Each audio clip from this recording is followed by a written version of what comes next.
We're done here, Ms. Bennett. I said we're done.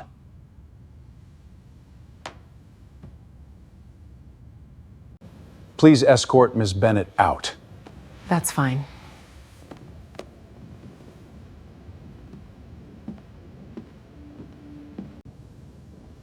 What?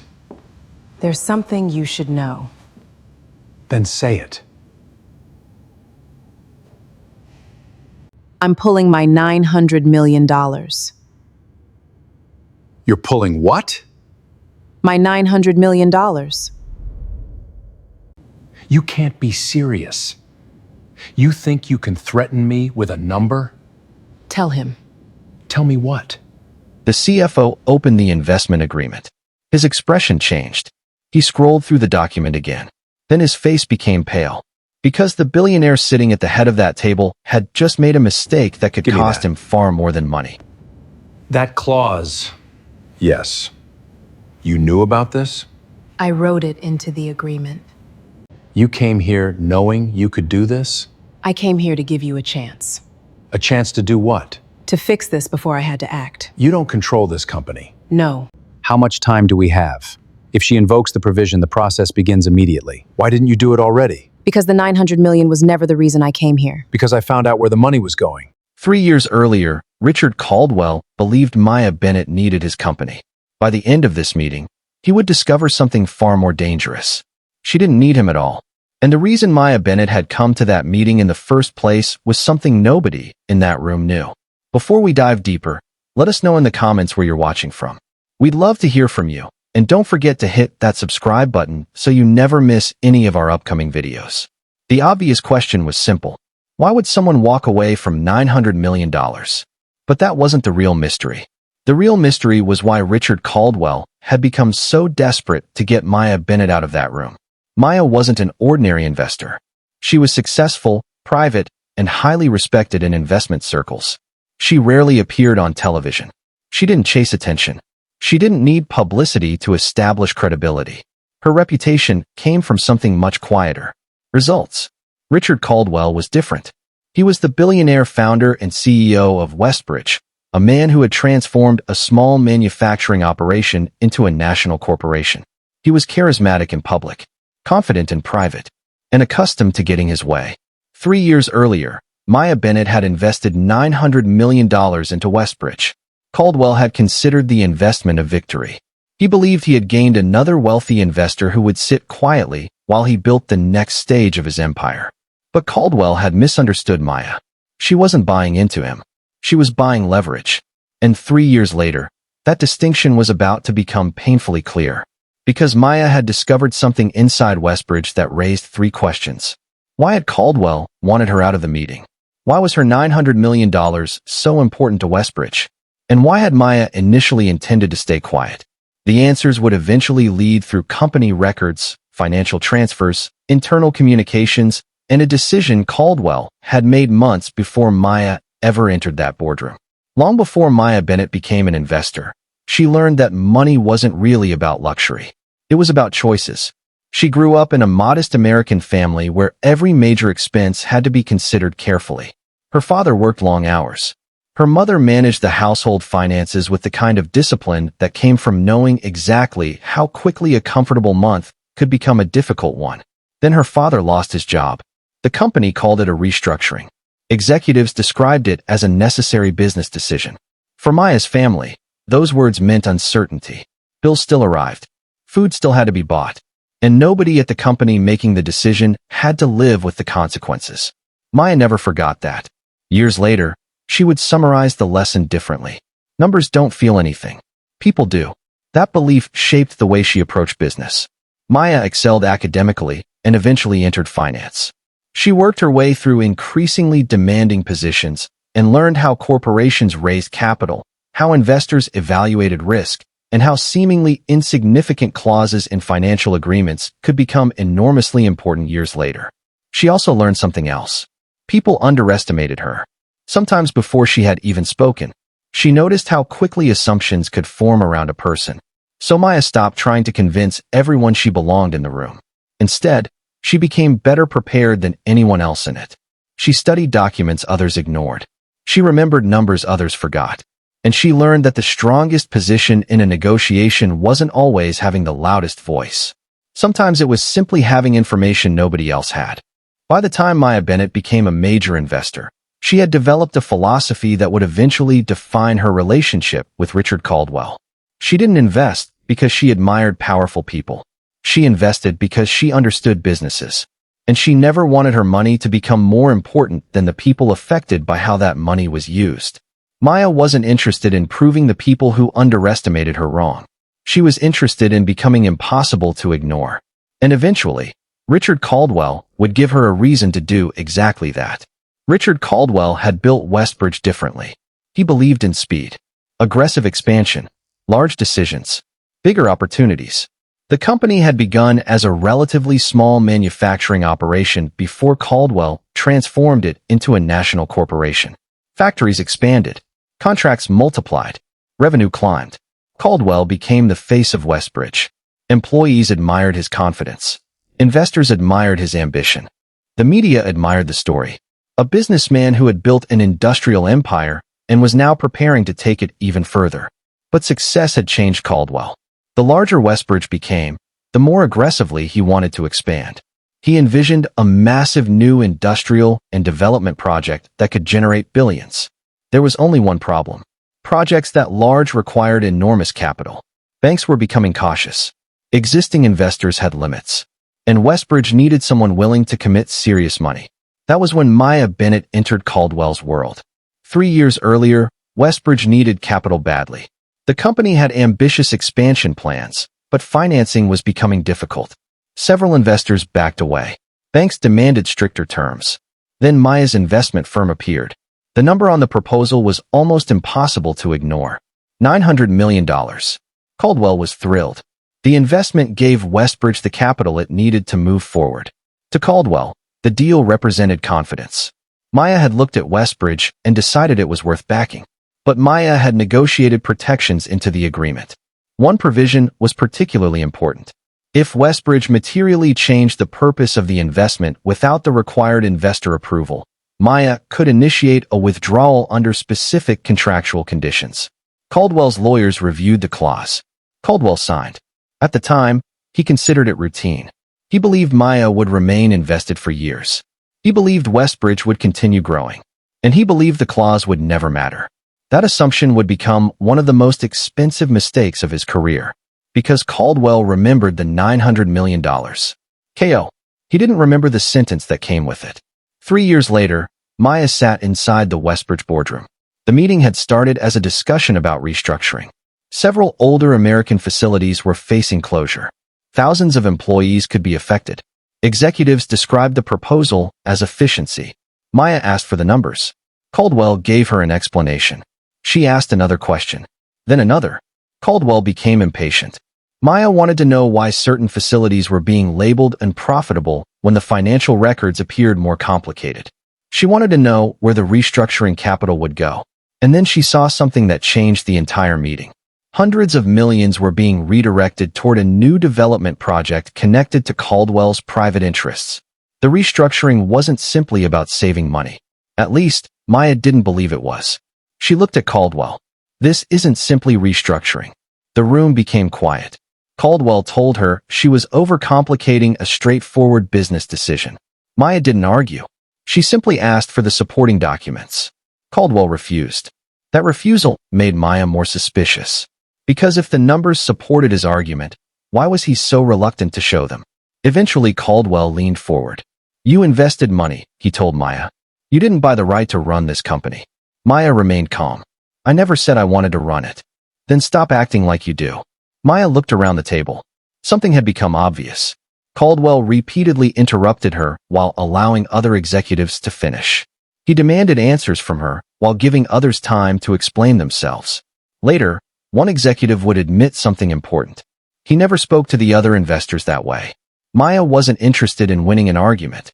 She asked one final question. Are you prepared to explain this decision to the employees? That was when Caldwell lost his patience. Meeting's over. Maya remained seated. Caldwell looked toward security. Please escort Ms. Bennett out. And that was the moment everything changed. Security approached Maya. She stood calmly. She picked up her folder. She began walking toward the door. Then she stopped. I'm pulling my $900 million. Caldwell laughed. You think you can scare me with a number? Maya looked toward the CFO. Tell him. The CFO opened the investment agreement. His eyes moved across the page. Then he stopped. Richard. Caldwell looked at him. What? The CFO swallowed. She can do it. The room went silent. Caldwell looked back at Maya. For the first time, he seemed uncertain. But the CFO wasn't finished. He kept reading. His expression became even more concerned. Because Maya wasn't merely allowed to withdraw her capital. The withdrawal could trigger additional contractual consequences. Caldwell suddenly remembered the meeting 3 years earlier. The lawyers. The documents. The signatures. And one clause he had barely thought about. 3 years earlier, Richard Caldwell had signed the investment agreement believing he understood the deal. He remembered the headline. $900 million. He remembered what the money meant for Westbridge. He remembered the expansion it made possible. But he hadn't remembered every protection Maya had negotiated. The agreement contained conditions designed to protect her investment if Westbridge materially changed the purpose for which the capital had been committed. Now the restructuring plan could potentially trigger those provisions. Caldwell tried to regain control.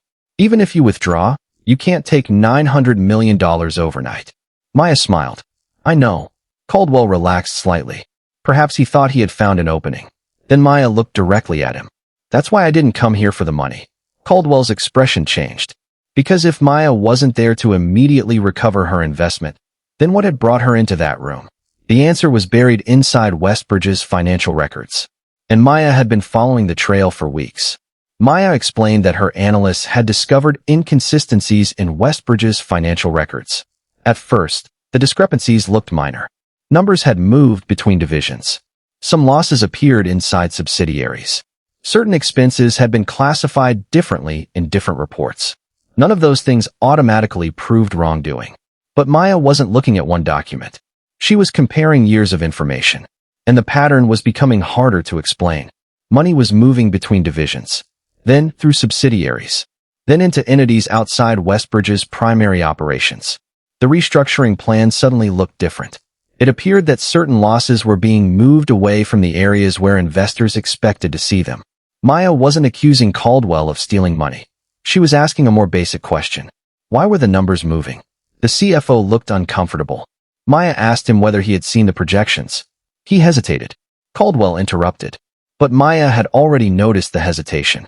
Then she revealed what concerned her most. Some of the money connected to the restructuring had eventually reached a private entity associated with people close to Caldwell.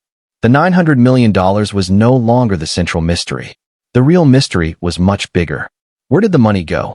Maya's analysts reconstructed Westbridge's finances from the ground up. They examined spreadsheets, corporate records, board documents, investment agreements, emails, meeting notes, financial projections. Every transfer was traced. Every entity was mapped. At first, the transactions appeared legitimate. Then one company kept appearing. A private entity connected to Caldwell's inner circle. The obvious conclusion was that Richard Caldwell himself had been moving company money. But the evidence didn't support it. The money wasn't consistently reaching accounts controlled by Caldwell. Some transactions appeared connected to legitimate business projects. Others had been approved through normal corporate channels. So Maya's analysts looked deeper. Who had actually authorized the transfers? They reviewed signatures, approval records, internal communications. Then they found something unexpected. A signature appeared on one of the key documents. Maya compared it with Richard Caldwell's signature. It wasn't his. The signature belonged to someone else. Someone inside Westbridge. Someone with access to the company's financial systems. Someone who had been sitting in the boardroom the entire time. The CFO. The CFO had signed the documents. The same CFO who had looked shocked when Maya mentioned the $900 million. The same man who had whispered, Richard. Maya's first reaction wasn't to accuse him. She wanted to understand why. Then her analysts found internal communications. The CFO had been under pressure. Someone had repeatedly pushed him to approve transfers. When he questioned certain transactions, he was told they were authorized. When he requested documentation, he was told it would follow. When he raised concerns, he was pressured to keep moving. But there was another layer. Richard Caldwell had known something was wrong. Not everything, not the full extent, but enough to know that questions existed. The CFO had warned him. Caldwell had been told there were financial concerns. Instead of ordering a complete, independent investigation, Caldwell chose to keep the matter contained.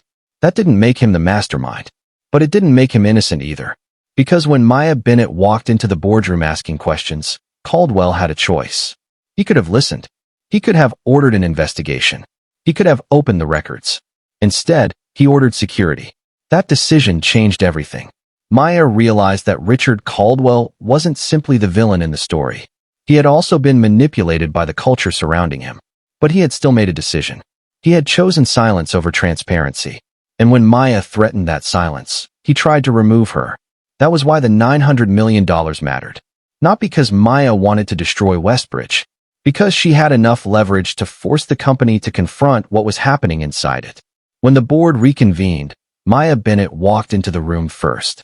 No security, no confrontation. Richard Caldwell was already seated. The CFO was there. The company's attorneys were there. Maya placed her documents on the table. "You asked me to leave because you thought I was a problem." Caldwell said nothing. Maya slid the first document toward him. "I'm not the problem." She placed another document beside it. "This is..." Then another. And this. Finally, she placed the reconstructed financial trail on the table. "And this is where your money went." The room went silent. The documents showed transfers between divisions, subsidiaries, and private entities. The CFO's approvals. The internal communications. The warnings. The unanswered questions. Caldwell looked toward his CFO. "Why didn't I see this?" The CFO hesitated. "You saw some of it." Caldwell's expression tightened. "Some." The CFO admitted that he had been pressured to approve transactions he didn't fully understand. Caldwell asked who had authorized them. The CFO looked down. Then he answered, "People inside your organization." Maya watched Caldwell absorb the answer. She wasn't there to humiliate him. She was there to force accountability. "You could have stopped this," she told him. Caldwell remained silent. "You knew there were concerns." Still nothing. "You could have ordered an investigation." Maya paused. "But instead, you ordered security." Caldwell finally understood. The problem wasn't just the money. It was trust. Everyone expected Maya Bennett to pull the $900 million. She didn't. Instead, she proposed a solution. The restructuring plan would be stopped while the financial issues were investigated. An independent audit would examine the company's financial records. Employees' existing retirement protections would be preserved during the review. The CFO's actions would be independently investigated. And Richard Caldwell would give up certain executive powers related to the areas under investigation. The board would establish independent oversight. Caldwell listened. Then he asked the question that mattered. "And if I refuse?" Maya looked directly at him. "Then you lose the $900 million. The room went silent. That was the true reversal. Maya wasn't trying to destroy Westbridge. She didn't need to. She had something more powerful than anger. Leverage. She could walk away. Caldwell couldn't simply order her out anymore. The agreement he had signed 3 years earlier gave Maya a choice. And now she was giving him one. Accept independent oversight and protect the company. Or reject it and risk losing the investment that had helped Westbridge expand. Maya wasn't asking to run Westbridge. She wasn't asking for Caldwell's company. She was asking him to understand that the company had become too important to operate without accountability. Finally, she said something Caldwell would remember. "You thought the $900 million gave me power over your company." She paused. "It didn't. It gave me the right to ask what happened to it." Weeks later, Maya Bennett visited one of the Westbridge facilities that had been threatened by the restructuring. Workers arrived before sunrise. Machines started. Trucks moved through the gates. Employees walked across the factory floor preparing for another day. These weren't numbers on a spreadsheet anymore. They were people, families, parents, older employees approaching retirement. People who had spent decades building their lives around a company they hoped would still be there tomorrow. Maya walked through the facility quietly. One employee recognized her. He had seen the reports about the boardroom. He approached her. "Did you really save this place?" Maya looked around. The employees saved it. The man shook his head. "But you gave them the chance." Maya smiled. She had walked into that boardroom carrying $900 million. But money wasn't what gave her power. It was the fact that she understood exactly when to use it. And perhaps more importantly, she understood when not to. She could have walked away. She could have taken the money and allowed Westbridge to deal with the consequences. Instead, she chose to use her position to demand accountability. Because behind every financial decision were people who had no seat at the boardroom table. People whose lives could change because someone else moved a number on a spreadsheet. Maya understood that. Richard Caldwell had forgotten it. Months earlier, Richard Caldwell had looked toward security. Escort her out. Now Maya Bennett walked through the same hallway alone. Nobody followed her. Nobody ordered her out. Richard Caldwell watched from behind the glass. The woman he had believed he could remove from his boardroom had changed the direction of his company. She hadn't shouted. She hadn't threatened him. She hadn't demanded his position. She simply understood what she had. And she knew exactly what would happen if he said no. Maya disappeared down the hallway. Caldwell remained behind the glass. And the billionaire finally understood something he should have understood 3 years earlier. The $900 million had never been the real danger. Maya Bennett was. Not because she wanted his company, but because she wasn't afraid to ask questions. Sometimes the most dangerous person in the room isn't the one shouting. It's the person who already knows what happens if you say no. But here's the question. Was Maya Bennett right to use her $900 million as leverage? Should Richard Caldwell have lost his position after what happened inside Westbridge? Or did he deserve the opportunity to correct the mistakes inside the company he had spent decades building? And if you were sitting at that boardroom table, would you have backed Maya Bennett? Or protected the billionaire who built the company? There's no easy answer. Because Maya had the financial power to walk away. But instead, she chose to stay and demand change. So tell us what you would have done in the comments. Would you have pulled the $900 million? Would you have given Richard Caldwell another chance? Or would you have demanded that the entire leadership structure change? And if you enjoy stories where one decision changes everything, subscribe because the next story may be even harder to believe.